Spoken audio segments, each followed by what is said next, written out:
Et Jean, cette semaine, le député écologiste Nicolas Thierry a déposé une proposition de loi dont on a beaucoup parlé, transpartisane, et le but est d'interdire la vente de tabac à toute personne née après le 1er janvier 2014. Le but est donc 2024 en réalité, le but est d'obtenir une génération sans tabac dès 2032. Est-ce que c'est réaliste ? Alors, c'est une très bonne question, Maxime. Ce qui est sûr, c'est que l'intention, elle est tout à fait louable. L'idée n'est pas nouvelle en réalité, de réussir à faire en sorte que les individus d'une génération tout entière soient non-fumeurs. Écoutez typiquement ce clip de campagne présidentielle dans lequel un jeune macroniste à l'époque parle du projet. On est en 2017 et si vous écoutez bien, vous reconnaîtrez de quel militant il s'agit.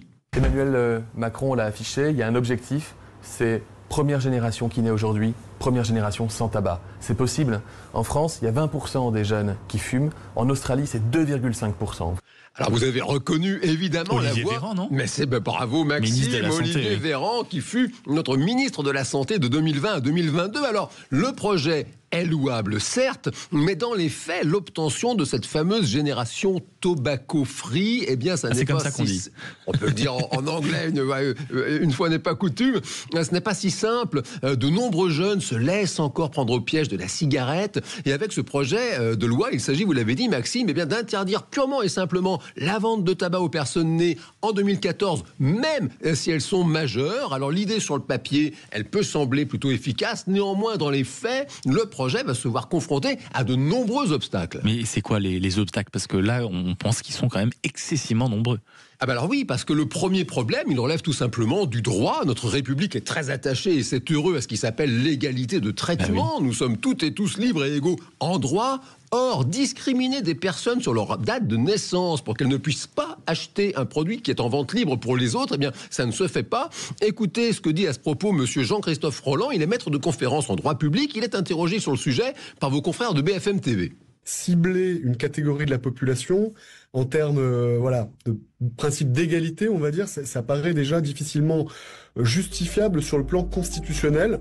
Ça ne se fait pas, c'est anticonstitutionnel. Et puis, le deuxième point, c'est que ce genre de mesure, dans les faits, eh bien, ça ne fonctionne pas. Regardez typiquement ce qui se passe avec la vente d'alcool. Elle est dans la loi interdite aux mineurs, ce qui n'empêche pas, dans les faits, des ados et même des pré-ados d'accéder de façon massive aux produits. Et puis, le dernier point, et non des moindres, c'est que ce projet de loi transpartisane, eh bien, il laisse de côté les produits de vapotage. Or, les cigarettes électroniques, les vapes et autres puffs sont... plus de succès. Mais c'est un succès de dingue. Ce sont aujourd'hui des portes d'entrée majeures en réalité pour notre jeunesse dans la dépendance à cette drogue dure qu'est la nicotine. Mais est-ce qu'on a quand même une idée là ce matin des solutions concrètes qui ont des chances de fonctionner sur ce sujet-là ?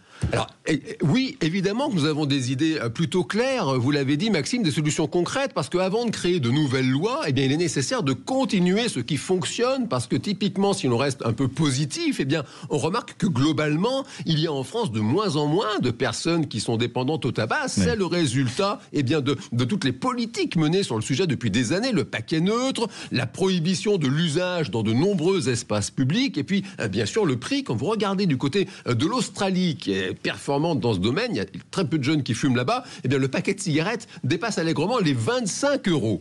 Et puis un autre point, c'est qu'il est nécessaire d'améliorer la prise en charge de l'aide aux fumeurs qui souhaitent arrêter de fumer. Ça coûte encore beaucoup trop cher et ce n'est pas pris en charge. Et puis le dernier point, eh bien c'est de mieux protéger la jeunesse des produits de vapotage parce qu'ils envahissent les réseaux sociaux, vous l'avez dit. Et puis rappelez, tant qu'on peut, que la vie est meilleure, bien meilleure, sans nicotine. Il faut que tu respires. Mais oui. Et ça c'est rien de le dire. 1080. Tu vas pas mourir de rire. Et oui, on respire avec vous, Jean Dorido. Merci d'avoir été avec nous ce matin. On rappelle votre dernier livre, Il y a de la magie en vous. C'est publié chez Duno et on se retrouve naturellement la semaine prochaine. Justement, pour respirer un peu dans cette atmosphère démocratique parfois étouffante. Vous écoutez Sud Radio et vous avez bien raison, mesdames, messieurs, il est 8h29 et dans un instant, votre débat. On va se poser cette question avec vous au 0826 300 300 quand on entend les propos tenus par le président de la République depuis le Brésil concernant l'accord de libre-échange du Mercosur. S'apprête-t-il à trahir les agriculteurs ? On en parle dans un instant et on espère que vous allez être nombreux à nous appeler au 0826 300 300 justement pour nous donner un peu le pouls du terrain parce qu'on a bien bien entendu à l'instant avec Véronique Le Floch. On sent que ça provoque quand même quelques colères qui risquent d'être beaucoup de choses, sauf froide. On en parle dans un instant, à tout de suite.